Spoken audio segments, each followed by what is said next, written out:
Valiosas noticias en la hora de la verdad. Economía de bolsillo presenta Colsubsidio, con todo lo que te mereces.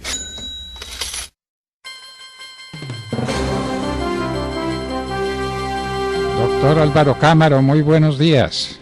Buenos días, doctor Fernando. Bueno, doctor Cámara, hay un montón de gente feliz porque le aumentaron el salario, porque le aumentaron el valor del auxilio para transporte, en un aumento el más significativo que se ha hecho en tantos años, y entonces todo eso es generosidad, todo eso es de maravilla. Pero se ha pensado poco o se ha hablado casi nada del que paga, porque eso no es gratis. Todo ese salario mínimo, todo ese auxilio de transporte, alguien lo paga y ese es el empresario. Una palabra sobre el tema, doctor Cámara. Pues, doctor Fernando, es una decisión en principio audaz, porque pues creo que se anticipaba una negociación que pudiera estar arrancando no de los niveles en los cuales negociábamos, hablábamos años atrás, porque tampoco podemos desconocer que la inflación en Colombia pues este año no va a terminar ni en el 3 ni en el 2 que teníamos años antes, sino va a terminar alrededor del 5 o el 6. Y ese mandato de preservar el poder adquisitivo de plano ya le ponía una base a la negociación que podía estar alrededor del 7%, que era esa inflación más unos puntos de productividad que nadie sabe de dónde salen, pero al final del día termina siendo una cifra entre 1.5 y 2%. Entonces, sobre esa base audaz, nominalmente llama mucho la atención. En principio uno diría es una manera de fortalecer o de impactar la capacidad de gasto de los hogares, sobre todo de los que ganan el salario mínimo en Colombia, que están del 60%, que va a tener un fruto muy seguramente en el corto plazo, uno porque va a permitir recuperar parte del poder adquisitivo perdido por la inflación y por la devaluación. Acuérdense que así subamos el 10%, Colombia tiene unos salarios mínimos en dólares más bajitos de la región. Y esto de alguna forma también le daría cierto oxígeno a la inconformidad, al descontento y a esta dificultad con la cual hemos pasado el periodo de pandemia. Lo que no se puede desconocer, doctor Fernando, es que trata de cómo vamos a hacer para que la oferta también reaccione de tal manera que esa mayor capacidad de compra se traduzca en bienes disponibles para la venta. Nomás como le pongo un ejemplo, un 10% más de salario mínimo el año entrante y que la escasez de cerveza se mantenga, hace que los precios de la cerveza sigan subiendo, por poner un ejemplo inmediato. Luego, esa capacidad de gasto va a tener sentido en la medida que los empresarios, el gobierno y todos hagan un esfuerzo por generar más empresas, por generar más producción, por mantener la economía con más niveles de producción como hasta ahora, y solo en ese momento no se convertirá en una erosión de margen para los empresarios.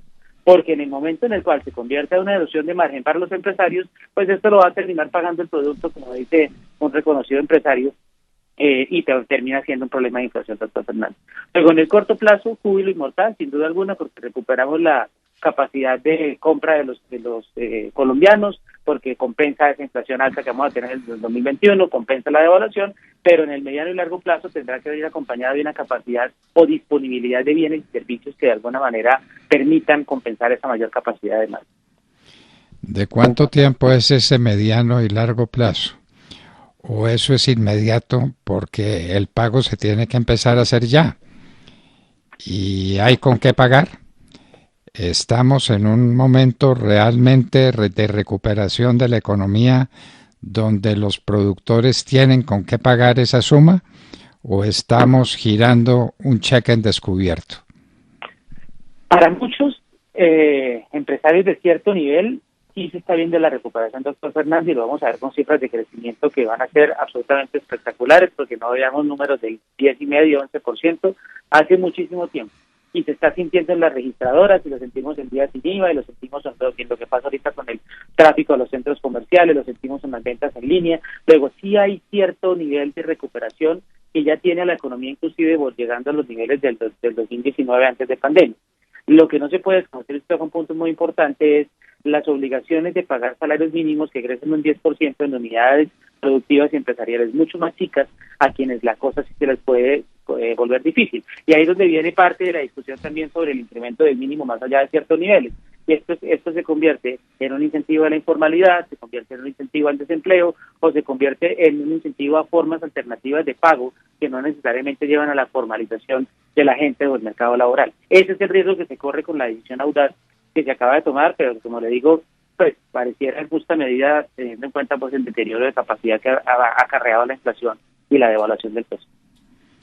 De manera que es una medida audaz, interesante, en la que todos estuvieron de acuerdo, porque hay acuerdo universal sobre este tema. Eso no se había dado en muchísimo tiempo. Acuerdo total, aumento del salario mínimo a unos niveles nunca antes visto o visto hace muchísimos años, no sé, 20 años, 15 años, hace que no se veía una cosa parecida, ya se logró y ahora a pagar un salario mínimo mucho más alto, a pagar el valor de esta generosidad. ¿Tendrá la economía cómo? Esa es la pregunta que uno se hace. Ojalá que sí, y que los aumentos que se están viendo en la registradora, que es como usted dice tan gráficamente, tengan ese reflejo y la gente sea capaz de pagar ese salario mínimo y no tengamos una crisis de pago y una crisis en el sistema económico en general, doctor Cámaro. Así es, doctor Fernando. Ahora, como usted dice, hay que salir y seguir produciendo. Pues obviamente va a haber capacidad de gasto porque pues los hogares van a tener más posibilidad de consumo. Ojalá esa posibilidad de consumo no coincida con momentos de escasez, porque se van a volver problemas de inflación, que es el temor al que le tienen los economistas clásicos y ortodoxos, a los cuales ha venido gravitando la discusión del mínimo últimamente, y es que debería subir inflación más productividad para que esto no se vuelva un problema de presión de precios. Es audaz porque hace muchos años, 50 años, tal vez no teníamos una decisión en ese sentido. Llama la atención que fue por consenso. Luego los empresarios parecieran entender que hay que meterse la mano al bolsillo un poquito y de pronto sacrificar algo de margen a efectos de que la demanda jale la oferta. Pero ojalá la economía tenga la posibilidad de políticas sectoriales, políticas gubernamentales, que hagan que podamos responder desde el lado de la oferta, produciendo más bienes y servicios que compensen esa mayor capacidad de compra que van a tener muchos hogares en Colombia. Lógicamente va a tener un efecto redistributivo porque pues esto sale del bolsillo de los empresarios, no del bolsillo del gobierno ni de política fiscal, luego no va a tener que ser pagado con impuestos, y ese efecto redistributivo pues si llegara a tener o a mantener el círculo de crecimiento y recuperación que lleva la economía colombiana, podría tenernos con cifras de crecimiento interesantes aún sostenidas para la primera parte del 2022. Doctor Cámaro, uno habla de los empresarios y piensa siempre en los potentados, en la gente más rica, en las empresas más poderosas, pero la inmensa mayoría de los empresarios son de empresas medianas y pequeñas que a duras penas sobreviven. Es de preguntar si a estas empresas medianas y pequeñas le ha hecho tanta gracia el aumento del salario mínimo como a los grandes empresarios y como a los miembros de los sindicatos de las centrales obreras. Ahí está la dificultad, doctor Fernández, y lo comentamos hace un momento. En esas células empresariales y productivas, la situación del margen y de los costos es más sensible. Y es ahí donde una medida de este tipo podría llegar a tener las consecuencias que anticipa la ortodoxia económica, y es más desempleo o más informalidad, no lográndose del todo el objetivo que al final del día trae pues la posibilidad de incrementar el mínimo. Sin embargo, pues esperemos que esa mayor capacidad de gasto, como le digo, anime el aparato productivo, ojalá podamos reaccionar y esto no se va a volver un problema de mayor presión de precios, que ya lo estamos viendo al cierre del 2021, que es lo que muchos temen cuando se sube el salario más allá de cierto nivel, se vuelva un problema de inflación, que al final del día termina deteriorando el poder adquisitivo que nominalmente se ganó en un momento dado del tiempo. Ese va a ser el reto y tendremos que observar próximos meses cómo se viene comportando ese tema, tanto en materia de empleo como en materia del alza del índice general de precios de la economía colombiana. ¿Qué es lo que no queremos que suceda? Así es. Entonces, que venga esta noticia refrendada por un rebrote de la economía, la registradora registrando más, la gente más eufórica, las empresas al alza. Eso es lo que queremos. Lo que no queremos es una inflación desbordada que termine por auspiciar más desempleo, menos capacidad de compra real que es de lo que se trata. De lo que se trata no es de que la gente reciba más numerarios, sino que reciba más capacidad de compra y de pago.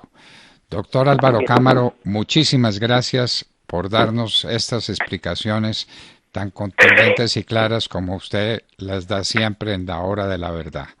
A usted, muy amable. Bueno, entonces ya sabemos, es una medida muy audaz